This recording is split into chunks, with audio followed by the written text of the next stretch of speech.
So if you are thinking of the training route, the concept of training and instruction, then there must be a trainer. Who is the trainer? You are the trainer. Okay? The parent is the trainer. Okay? So think of yourself as a trainer. Okay? And where does this trainer start?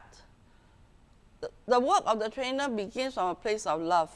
We love our children, that's why we want to train them. We want to train them so that they can have self-discipline when they are grown up, so that they can know right from wrong, so that they will make the right decisions. Okay? We train them because we love them, not because we are afraid that they will embarrass us, not because we are afraid that they will make life difficult for us. So the place where we begin our training as a parent is from a place of love. We love them, we care for them, so we want the best for them. Okay, let's talk a little bit about trainers' qualities. Yeah, parenting is a process, and it is a process where you build relationship with your child, and in that process, both you and your child will grow, will mature, will become better persons, right? Okay, one of the trainer qualities that we first need to have is commitment, right? You are in for the long haul, okay? That's a fact. I'm telling you straight in the face. You are in for the long haul. Okay? This process, if your child is 2 years old, okay, this process will go on for the next 17 years, right? It's about 19 years until they gain independence, right? So it's a long haul.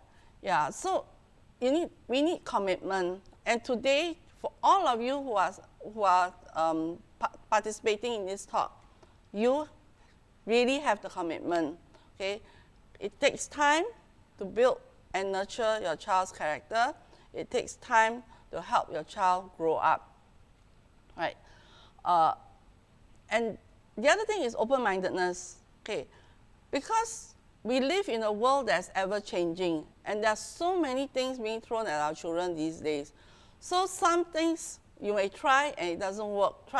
Read up, talk to people, attend talks like that to help you find new strategies, to help you find new tactics. Yes, tactics, right? In future, when we do more in-depth talks, I will share a lot more strategies and some of these tactics, right? Parenting, teaching children, training children is all about strategies. You get the right strategies, you get the right outcomes. Right? But then because there are variables in our child's world, different messages coming into them, especially with the internet. So sometimes we need to find new strategies. So be open-minded, right?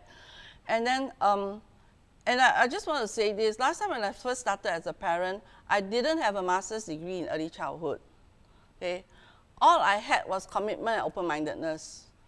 I was determined that I would raise my children to be decent human beings who will be able to contribute to the society or community that they live in, and they won't muck up their own lives.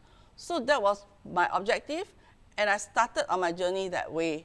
And I just learned, talk to people, in my area of work, when I meet with someone older, like my husband's boss, just wife, that time my husband had her boss, they had 3 boys, and they were just like 5 years older than my children. I would talk to her because she was a good parent.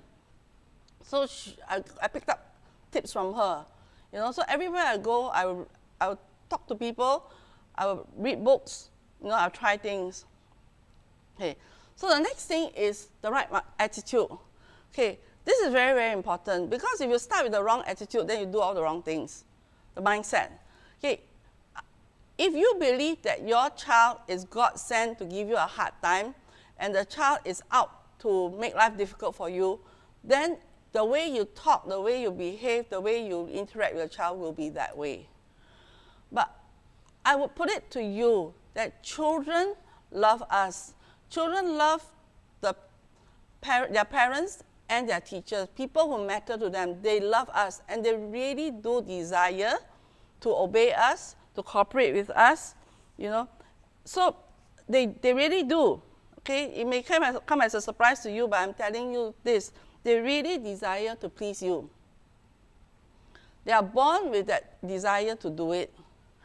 However, you will know that when your child turns 1.5, 2, they have a mind of their own. They have a will. Okay, they can think. And that is also very important. I will delve more into that in future talks. Otherwise, today we can't go home. Right? So that is also very important. If a child doesn't have a will of his own, by the time he's 3 or 4, I would recommend that you send him or her for therapy. Right? So that is important. We have to preserve that. The children have their will of their own, and sometimes they don't have the skills or the ability to cooperate with us.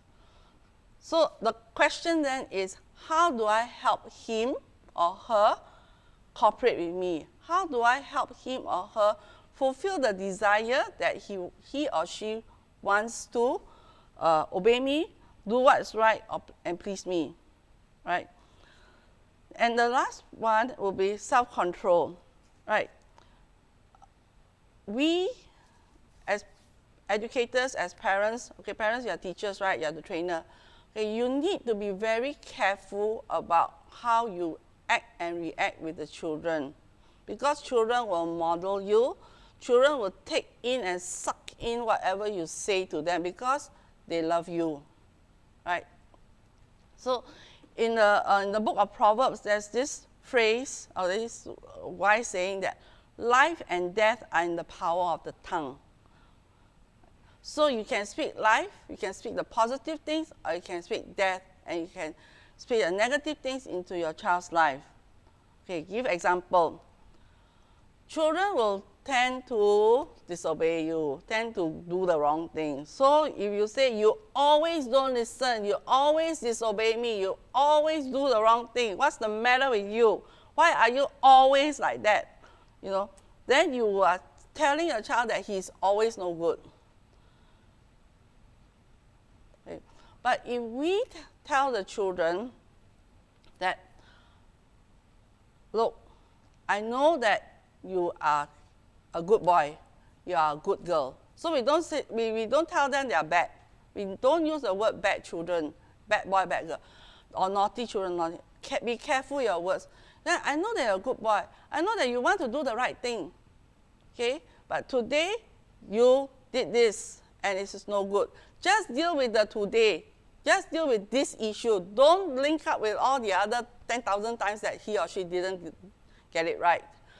Why is it that you didn't do the right thing? Okay, this is the important approach when you're working with older children, 6 or 7 years old, 5, 6, 7, because they can already think, they can reflect.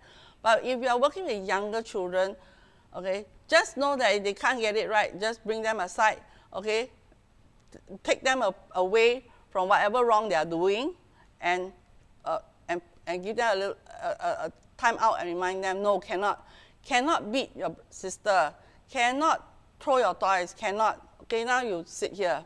You just have to keep doing that.